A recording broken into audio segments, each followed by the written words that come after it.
Alo ngā lue tala flama o se whapoponga le nei o tala mai Ausetalia re Radio Samoa. O li poti lunga le 9 News le amatanga le nei vai aso o ta wai se whalawalawe ni tūlai mai Brisbane, ta wai le whasi o tio se tina e lana paanga, ai le lewa nei o na nga iatu i Brisbane mai sini. Ta wele li poti le tina wa fia to whasi ana whanau, ma whamai leo o siwa au wahe le suafa, li poti ana sunu ina lana paanga le fale, ma maliwa i fo i maia murimuriane, ona o le tūngā tele o manuanga. O le whamtaranga mai leo leo whaapea whaatele o na tatui se tulo usi tina ua mariu e lana paanga o Anaru Ormond ma na mawatu e tua oida tina ile o ngā tonu le ala tele vili e lua leo mo se fisosoani. E le imanuieta mo whainga la vele soifu o le tina pata ua ia nisi ripoti e mai New Zealand. O le whalawalawe me tau tia ma le whaano no tele, wa aria e mai le nei vai tau malo o ta ua stina ua mariu, se manua whamanatu le atoanga o na toru sulua tausanga i le kewisi masi o rumana nei. E whaasa fulu ari imata mai tai sue o lo ngā lue nei le sue ino le nei mata upu, ma ua whaeloa mo o ngā lofa mwha mai senga mai ainga ma wo a si tina ua mariu e le ngata i Ausetalia e whape foi mai atunu i whafo ma New Zealand. Wa lipo tia ua whaatulanga foi se tau mawhainga sa ili tupe e whesoson ia isi ana whanau e to wha ma ona toi sa ninga.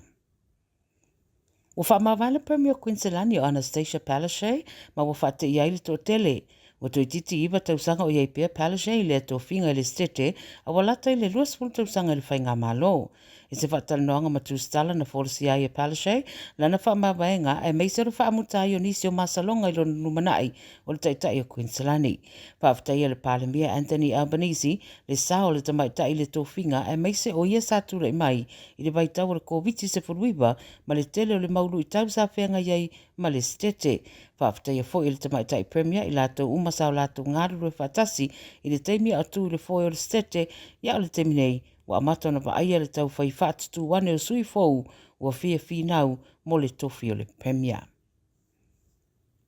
Wa Yesu inga wa whaao fia ane i mea e mana o mia mai tamaitia aonga whaapa malo i se tau mawhainga e tau fia i le whaitau au whae o tangata i Ausetalia.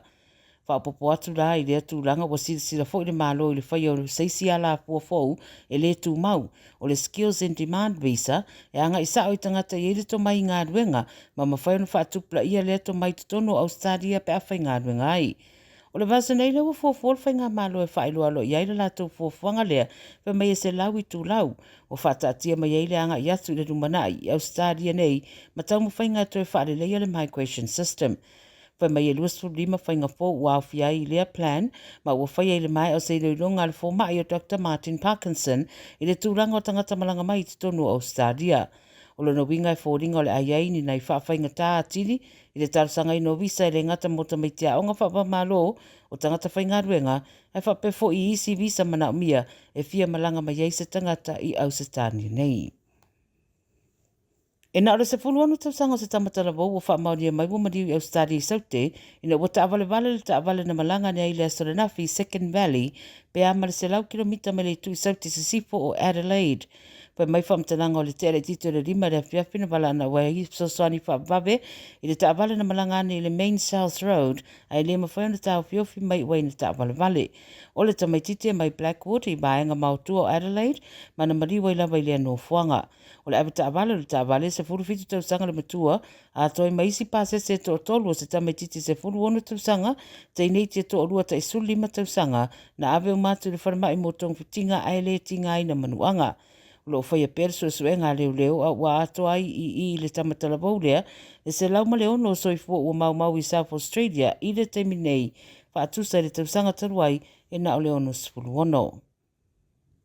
Ma le tana muli, o ila tau ile tui mātua Queensland le wala pta ia i anof sauni ma tā pena mo le taunu wane o le whamalosi o Jasper pe ona ripatia mai eire Western Wai. O le tala ma le wā ai tau o tā wai o whamatu watu rapta inga mo le whai vaenga e pe o Cape Melville, Townsville, Alfie Cairns, Port Douglas ma Cooktown ma o whautua ina e whaisi maralosi o matangi matimunga.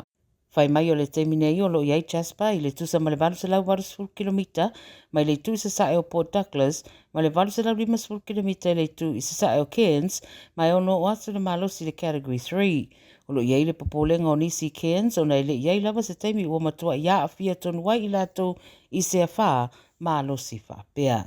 Ia o tala nana radio Samoa le amtanga fo le nei mai aso, toi whai rai fo ia tai au seisi whapoponga, soifua.